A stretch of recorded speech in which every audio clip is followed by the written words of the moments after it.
Hello and welcome to a post-match reaction to the Waratahs versus the Rebels. And I've just realised I forgot to send out the tweets to let everyone know. But who's going to join us if I don't tell them, hey?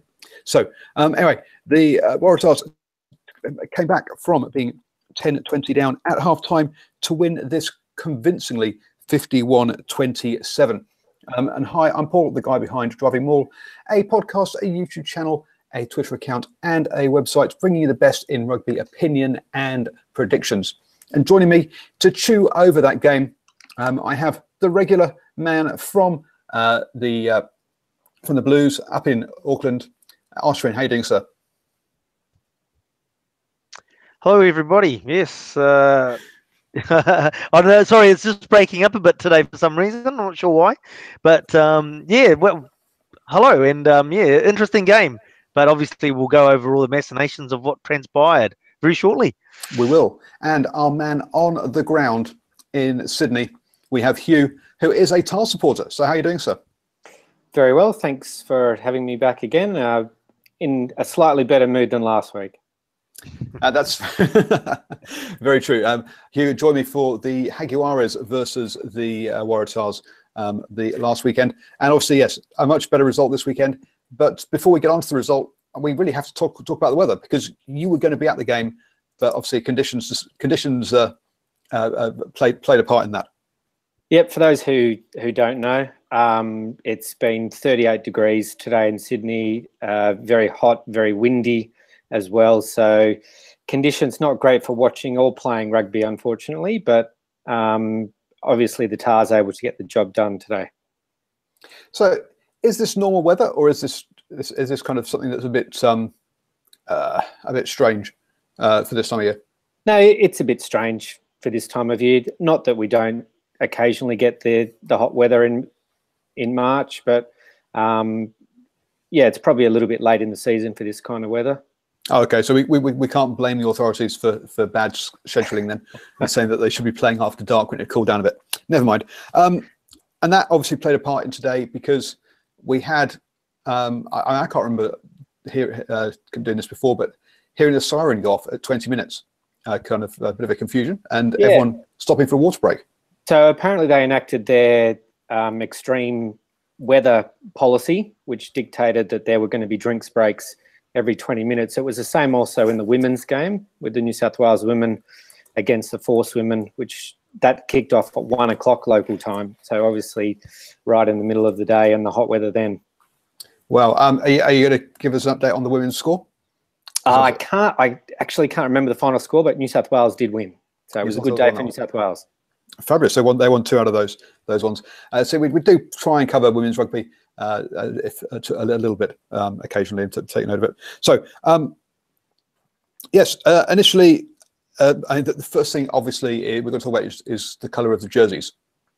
And listening to the ref, and he goes advantage blue early on, and I'm like, well, who's that then?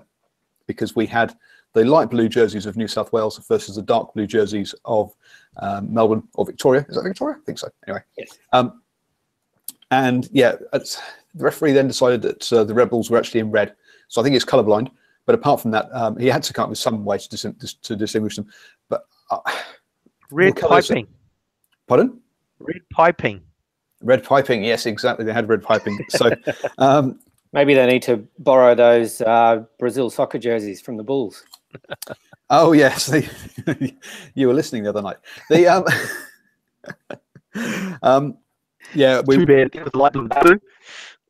Oh dear, I'll show you. Your link's not great. But one of the topics we will be talking about on #Rugby Chat on Tuesday night will be jerseys and clashes, because yeah, tonight it was whilst it was fine for watching, it wasn't fine for listening to the ref, and the Stormers versus the Blues was an absolute farce, really. But in this game starting out as a bit of a farce as well. We had a comedy of errors for the opening try. Who wants to take us through that? Oh yes, actually. Well, to be fair, I actually thought that the Rebels were a bit unlucky that they wouldn't have scored. So it's sort of like the right result almost that came out. But yeah, Falau seems to take the ball quite nicely. Ball pass to him, passes it back to Kurtley Beale, who just basically shells it straight into a Rebels' arms, and just has to fall over the line to score, basically. So yeah, it was rather a strange thing, and you had to sort of see it again on replay to actually understand what happened. And for me, so yes, that was after 4 minutes. The Rebels got the early score. Kicking wasn't Hodges' strong point today, and he missed that one. So yeah, that's intercepted by Flower. Beale then shells it. And I thought for that opening quarter of an hour, maybe even 20 minutes, both the sides were just trying crazy offloads and passes that were never on. And it just meant that we were having turnover after turnover after turnover. And it wasn't pretty rugby. No, not at all. Look, I saw a stat after 12 minutes, I think there'd been 12 turnovers up to that point, and it was pretty even from both sides with those turnovers. But, I mean, the story for the first probably 30 minutes, especially from the Tars, was that, they just kept pushing passes and making silly mistakes, and the Rebels capitalised on it, and that Tom English try was a perfect example of it. And interestingly enough, it's just like it says, it went to the 30-minute mark in that first half, but both teams pushing passes, the Rebels passes coming off, the Waratahs passes not, and it just looked like the Rebels were really on their game until that 38th minutes mark. It did, and it looked like it was going to be a very similar story to last week with the Waratahs and the Jaguares, where the Tars were just shell-shocked and had no way of coming back. Yeah, it was. We had some brain explosions. I mean, from the kickoff, when the Rebels got 3 points, Maffey drops the ball and Genia picks it up in front of him, thinking, "Oh well, it's a knock on, it's a scrum," and of course, then he's offside, so it becomes a penalty. Now they got lucky. I mean, in that situation, I think it should just been a scrum. It was clearly he was just picking up because, hey, it's scrum time now. But there really were some brain explosions by a lot of players going on during this game. Yeah, like Rob Simmons being caught in front of the kicker off the kickoff. How often do you see that happen? Actually, a couple of times this season. The refs clearly have picked up on that one. That's one they've been told to pick up on and keep an eye out for. So we have seen a couple of those this season. Clearly I watch too much rugby. But yes, so that's one of the ones that refs have been told to pick up on. Again, another needless penalty, and you're thinking, "What? Come on, guys! You're supposed to be professionals. Concentrate on the game." So he saw that he was in front of the kicker. He'd taken maybe 3 or 4 steps, realised he was in front, stopped running, put his hands up. Should the penalty still be blown, or should it be play on? It had no impact on the play. Yeah, good question. I mean, there are plenty of times where at the breakdown, the ref will go, 2 hands off the ball now, and he'll take his hands off the ball, and it's all okay. But actually, he was infringing at that point before he got told. So, yeah, good point, maybe. But those, as I say, it's one of the ones that the refs have been told to look at, and so he's got caught and pinged for it. Just on the on a scenario like that with the kick through. You got the forwards progressing. Technically, I think they should go with the call and make the call that the players are progressing or they're offside, because at the end of the day, you've actually affected the return of the receiving team. And although we don't know what's going to transpire, they've taken space on the field, which could impede what the team would have done. So actually, I'm in agreement. At the end of the day, the law is that they don't go forward until they're put onside, and we still see too many sides actually progressing. So I'm actually in agreement with the referee calling those ones. Yep. And in that first 38 minutes, a couple of players I thought were playing pretty well for the Rebels. Obviously, Maffey, who had that long-range 60-metre try, and also his back row partner, Tamani. I thought he was having a good game as well, disrupting things for the Tars. And then the Tars, the Rebels do play a very narrow game plan. They don't seem to want to spread it. They know they've got a heavy pack, and they just don't want to use the width of the pitch. Was how I felt a lot of that play was. Yeah, and interestingly, the Tars forwards actually really stood up this week, which could well have had an impact on the result. Obviously, it was the backs in the second half who were the beneficiaries of that. But the Tars scrum was excellent. The line-out was pretty good. They certainly competed well at the breakdown. And I thought they were quite successful in slowing down the Rebels ball. So that affects the play of people like Genya and Murphy. And I think they got a little bit frustrated there, actually, late in the first half. No, you can definitely see that. Another player, actually, who I've been is Debrasini. Someone I don't rate, but I thought defensively he was pretty good tonight in that first half. Yeah, I thought he was pretty good with the ball in hand too, actually. Today he showed a couple of nice touches. Interestingly, on Murphy, who is probably one of the best players in Australian rugby, but of course plays international rugby for Japan. Word came out during the week that the Rugby Australia is looking at either reducing or eliminating the number of international players playing for Australian Super Rugby sides.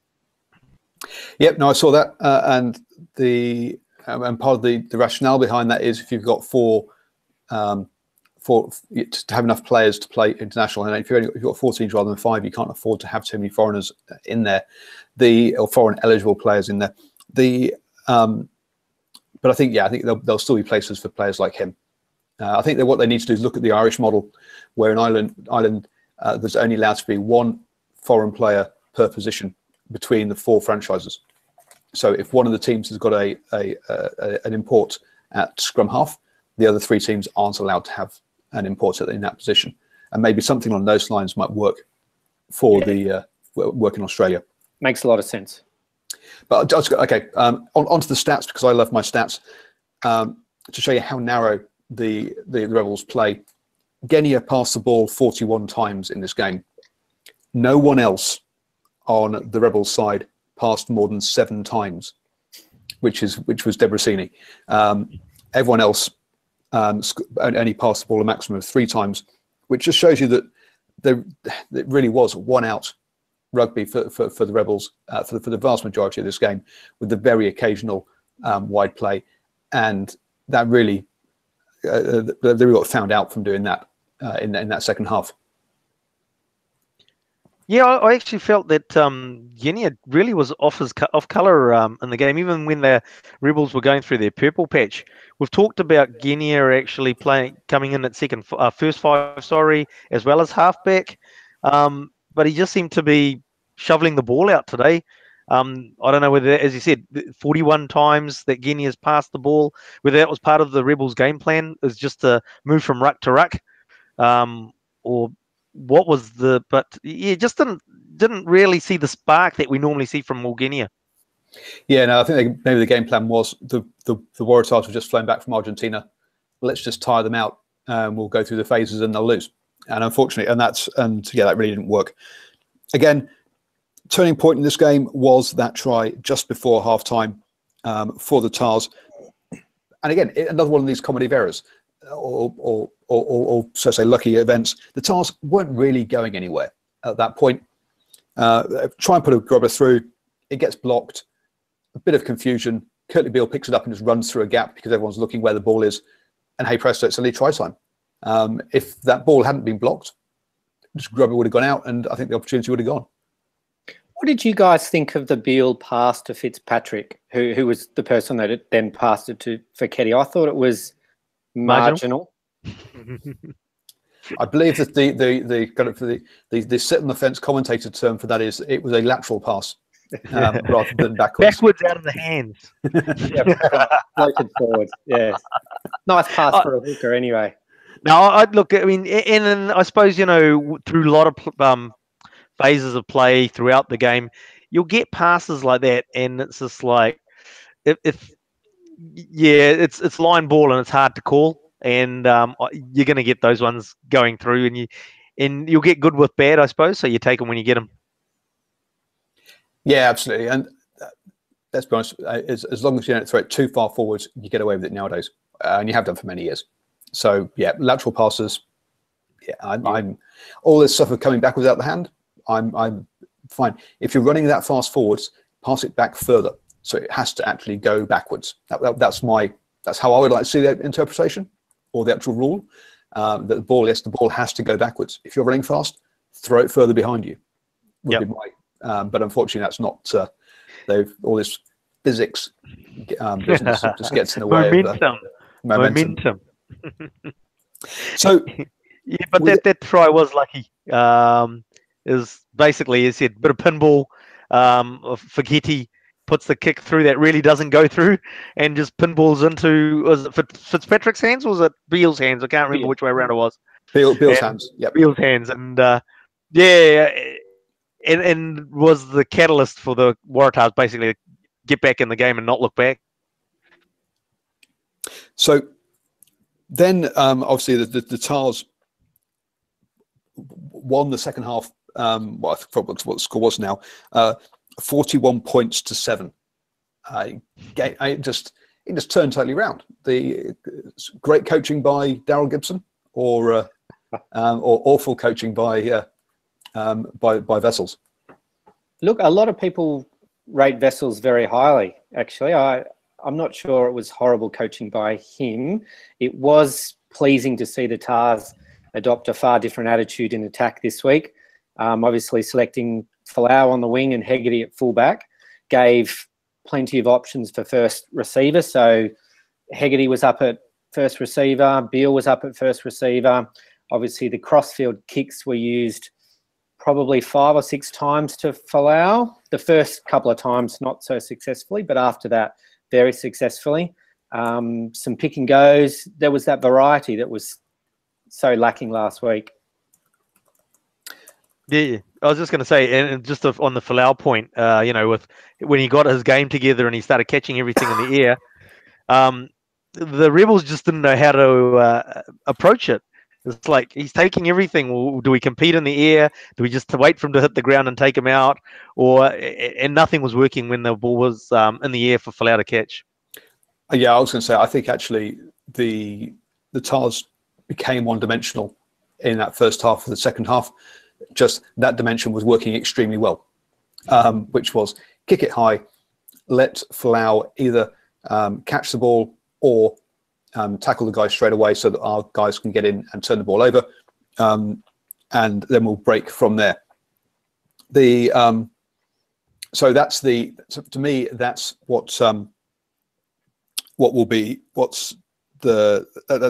became basically the game plan was Foley or Beale, boot it up, let Folau compete for it, and that's our entire game plan for the second half, and it won. Basically, I don't see that mixed game plan that you were talking about. Yeah, look, I just thought that it was a change from last week where they kept throwing it wide. I thought that there were some pick and goes. There were a few forward hit ups off 9. Obviously, they did use that kick, and if it's working, why not? Oh, absolutely. No, I totally agree. If it's working, why not? But yeah, as Oscar says, basically, I think that the loss of Dame Hale Pesci came into the fore at that point. You've lost your fullback. You've lost a Wallaby fullback, effectively, and you've put someone who's played a lot at wing, a lot at centre, at fullback, and yes, he can generally do a good job back there. Can Hodge, but against Folau, who's probably the best player in international in rugby at the moment at taking the high ball, then you've got to say, yeah, that's he was on a loser basically. They needed to have 2 players back there the whole time, one to contest the ball, the other one to tackle Folau as soon as he got it if they failed, and you don't have enough players on the pitch to do that. And then basically so that was basically it for me. So the first it was Folau basically won the aerial battle, and that's how they got 3 tries. And then after that, they actually got some confidence. And instead of the 4 players playing together, which is Foley, Folau, Beale, and Hooper, and ignoring everyone else, they actually started to include the other players, and therefore the other players started to get confidence, and they scored a bunch more. Well, you want to chuck the ball to Naya Ravoro, don't you? He seems to be able to get them going forward quite well and bump off players as well. He had quite a bit of impact when he came on. He sure did. Just especially that second try, too big, too strong. Six runs for 92 meters, and what was he on for? Only on for the last 15 minutes. Yeah, I was going to say 20 minutes. That's phenomenal sort of impact player, as they say. But he is a guy that, yeah, if he's against tired players, and we saw there were definitely tired players out there, the temperature didn't help that at all. We saw some late hits and players just too tired to pull out. I was going to say, what do you look? The weather conditions seem to impact the Rebels considerably more than the New South Wales players. Would that be a fair comment, you think, or I'm not sure. I mean, both the conditions are both same for the team, but the Rebels didn't handle these conditions well at all. They basically had no puff in that second half. That was what it looked like. I suspected at the beginning of the game that it would have actually been the other way around with the travel cars have done, but they regrouped.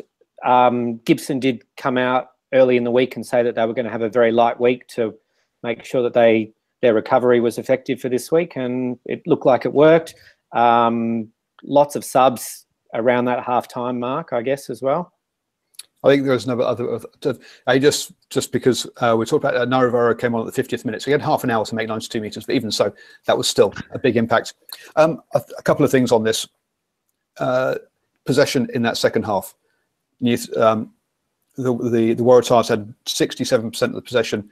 The Rebels had 33% of the possession. They spent a lot of time defending in that second half, which takes much more energy because you've all got to be awake. You've all got to be defending, attacking. You can take a breather and let other people do a bit of running for a little bit and step back into your position. You don't have to be on the ball so much. We see that again in tackles. New South Wales, 57 tackles the entire game. The Rebels, 110. So wow. They made nearly twice as many tackles. They didn't see that ball in the second half. They had a dysfunctioning line out that really didn't help them maintain possession. And as you say, they ran out of steam because they were having to defend so much. So question, one thing I'll never get my head around is so you've got the Rebels, you're watching the game, you're sort of thinking they're not getting any ball. And they get the ball and they kick it away.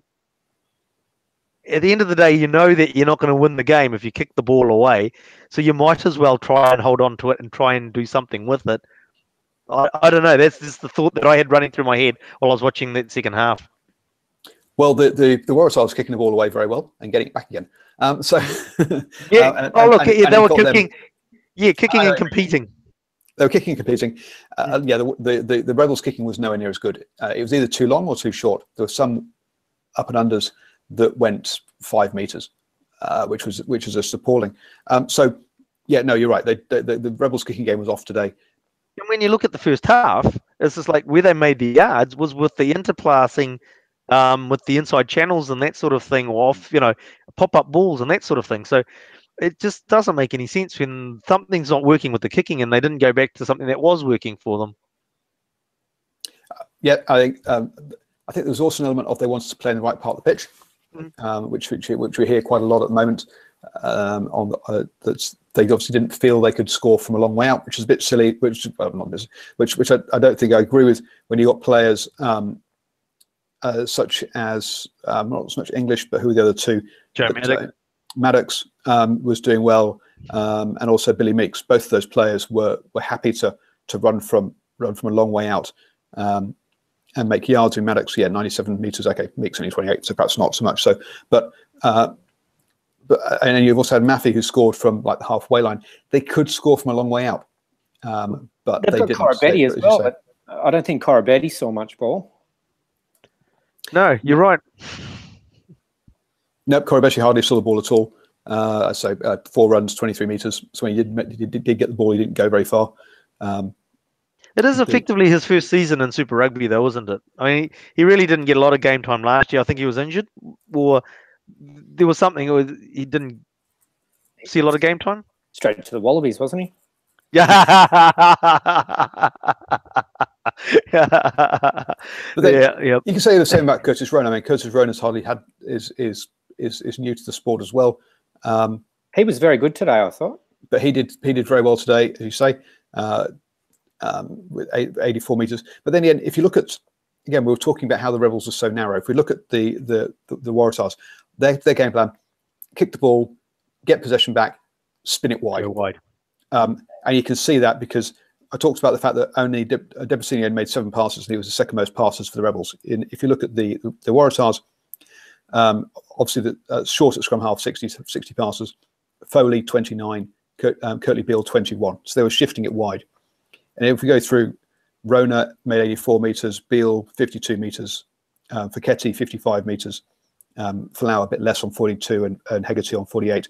But you've got to remember, Folau probably ran about another 150 metres chasing kicks. So that's why he's not got the metres run with ball, is because he was where the breakdown was before they spread it wide. I guess is my point, rather than. But yeah, they used their backs a lot, whereas the Rebels didn't so much. The number of carries by their forwards is much higher. I mean, and also for not very far. So Philip for the Melbourne Rebels, 7 carries for 17 metres. It was lots of bash in that first half. And again, you say in the second half, they only wanted to play another opposition half, and they just never got hold of the ball in that second half because they weren't prepared to play out of their own half, which is what they needed to do because they just weren't getting the ball. But Hugh's not going to be complaining about it, Hugh? I'm not complaining. Not complaining. And the Rebels have such good ball runners in their forwards. You know, as we talked about the back rowers, but Phillip and Coleman as well. It's so good with the ball in hand, but we just didn't see enough of it. Yep. I guess so. Yeah, I think we've covered most of what we said. Yeah, the Rebels tired, great kick, and spreading it wide, and then Naivoro is obviously impact player. I'm still not convinced though by Ned Hannigan as a lock, and the weight in that pack I don't think is there, and I think Hannigan Simmons isn't really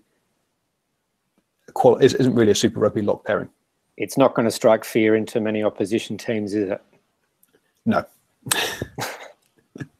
Yeah, that's my point. So I think they need to sort that out. I don't think, whilst they got away with it this weekend, I think they're going to struggle against fitter, more mobile big packs. Yeah, look, I was definitely impressed with the improvement in the scrum. I thought Kepu made a big difference up front with the scrum. And I mean, Simmons has got a lot of experience. I'm not sure if he was that good today. He looked a bit rusty, but hopefully he'll improve, and they've got a week off next week. So rest up for the Brumbies in 2 weeks' time.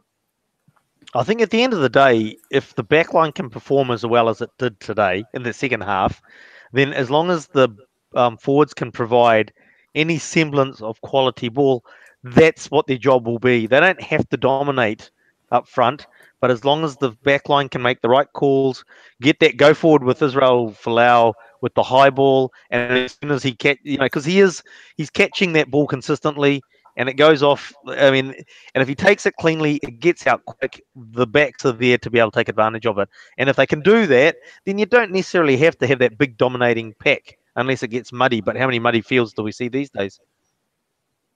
That's another point. That pitch was cutting up something chronic early on. That I don't understand the sandy-based pitches that we see in Australia. They just seem to cut up too much. Anyway. Doesn't it make for better drainage? Isn't that why they do it?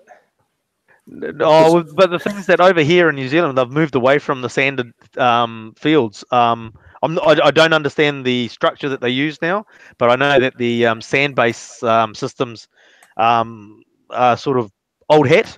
But the other thing is that I think reality is that I suppose with rugby down the pecking order, groundsmen are probably making a super hard and fast field for the other sports that play on those fields, and it's not conducive to scrums going down and packing down and putting that pressure on the playing surface.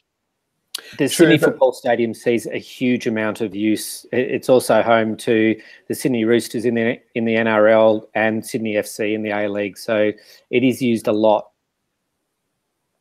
And Chardin said in the live chat, goes, the Pigeons liked it. And yes, there was definitely one moment, actually the time that that Maffei knocked it on and Genia picked it up, he was surrounded by pigeons. And I'm like, no wonder he couldn't see the ball and catch it. There was just too many other things moving around him to try and his radar could only lock onto one. Got mixed up. What's the story with the pigeons there? I don't know, mate. They must have got lost and come over from the SCG next door because there was no cricket on. At least it was being played on a rectangle pitch, not on an oval. But as you say, we've seen similar problems in the AMI. I think it's AMI Stadium in Melbourne, where you've got the Storm, the Melbourne Storm. There's whatever the Melbourne Football Club is that's down there. Victory. Sorry? Melbourne Victory. Melbourne Victory. Oh, there we go. And also the Melbourne Rebels all play on the same pitch. And again, they've had problems down there with that pitch cutting up and having a similarly with that sand base. So hopefully it's something they can get sorted, because just from a player welfare point of view, really. Agreed. I think I've covered most of what I was going to say. Hugh, congratulations on the win. Any kind of final points? I'm just interested in your take, or in both of your take, on the Rebels now. Where do they sit? They had 3 bonus point wins up until today. They've now lost to the Waratahs. They have to play the Sharks and the Hurricanes in the next 2 weeks. How do you think they'll go? I think they'll pick it up against the Sharks, because they got Sharks next week. The Haylett Petty's the big concern for them, obviously, because he'll be, we assume for player welfare sakes that he won't be there for at least a week, if not 2 or 3. He seemed to, that was a big knock. So I think that'll be the big concern with Haylett Petty. But I think they'll go back and saying, hey, look, what was working for us and why did we go away from it? Because that's the trend of what we've had our discussion about. And if they analyse that and go back to what was working for them, I think they should turn the Sharks over. But hey, I don't know why Paul has me on the show, because this week's been a horror for me with my predictions. No, I agree. I think against the Sharks they'll be fine.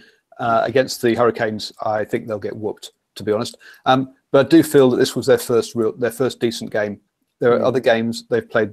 The Reds at home, where they had a player red carded and a yellow card as well. So they had to win that game. Away to the Sunwolves, who until this weekend have been abysmal. And then home to the Brumbies, who again had been poor up until then, and also they basically won that game on yellow cards. They defended better on their yellow card and didn't concede any points, or I think maybe conceded 1 try, and then they scored 3 tries against the Brumbies when the Brumbies were down to 14 men. So it seems if you can keep 15 men on the pitch against the Rebels, they'll struggle. If you lose a player, they seem to have got some systems that really work when you're down a player. So against the Sharks, I think they'll be fine, but I think against Hurricanes they'll struggle. Right. So quickly, my next question. I'm assuming that was probably the 2 best Australian teams this afternoon. Will an Australian team beat a New Zealand team this year? Yes. The Blues? Yeah. Shut up. Well, it depends which one turns up. Well, we'll talk about it tomorrow night. But as far as I'm concerned, I think the same Blues turned up just on the last 2 weekends. Just one weekend the passes stuck, and the other weekend they didn't. Basically, but again, the Blues are clearly going to be the most likely team to beat them. I wouldn't discount the Reds yet. I think the Reds, when you say the best 2 teams, I think the Reds could come good, because I say they lost that first game was on cards more than anything else, and they've looked to have a bit more of a backbone since then. So I think the Reds may come good. So don't discount them in the battle of all this. And I just can't believe the Brumbies are going to stay this bad, to be honest. So I think it could be quite a competitive conference this year. Which is good. It is good. Actually, scheduling is the other one I was going to talk about. The Hurricanes fly back from Jaguares and have to face the next weekend the Crusaders, the best team in the conference, and then get a week off.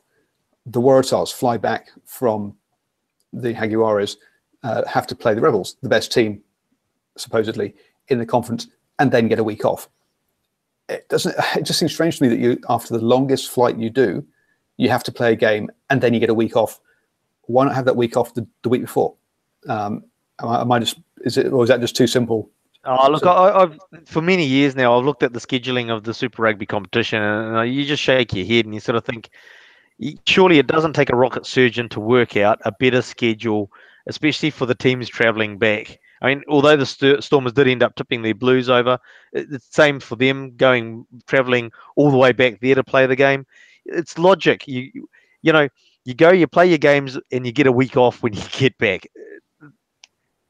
As I said, you don't need to be a rocket surgeon, I'm sure, to work out a matrix that will take that into consideration. So quick comment there. That I think that even though the Hurricanes and the Waratahs flew back and then won, and the Stormers flew back and won, you make liars of us. Yeah. Which obviously makes the stats and everything. Obviously, this as they say, stats and damn lies. But the which goes against common sense as to what should happen in those situations. But it does seem to me like they should have rest again from the player welfare. It would just make it a level playing field if they did it that way. Is that everybody knows that as soon as they return from their longest trip, they get a week off. Yep, totally agreed. Yep, I agree too. That's a bit boring, especially an opinion show. So it's like, no, you're all wrong. Hugh, any more points? No, that's it from me. Thanks for having me on again. Ashwin? I'd just like to say it wasn't a game of two halves. It was a game of 38 minutes and 42 minutes. It wasn't a game of two halves. It was a game of 4 quarters because we had the 20-minute pieces as well. At the end of 16 overs, let's have drinks. Oh, dear me.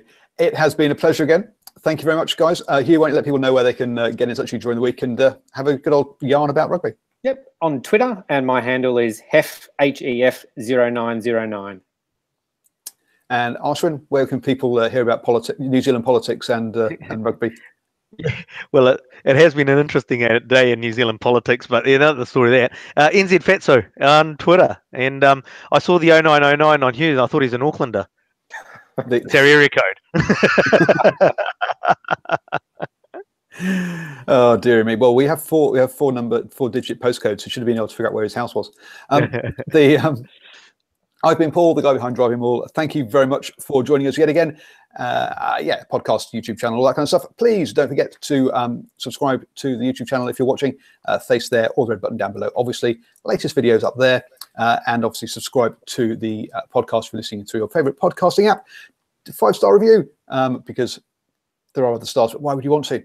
And enjoy whatever rugby you're watching.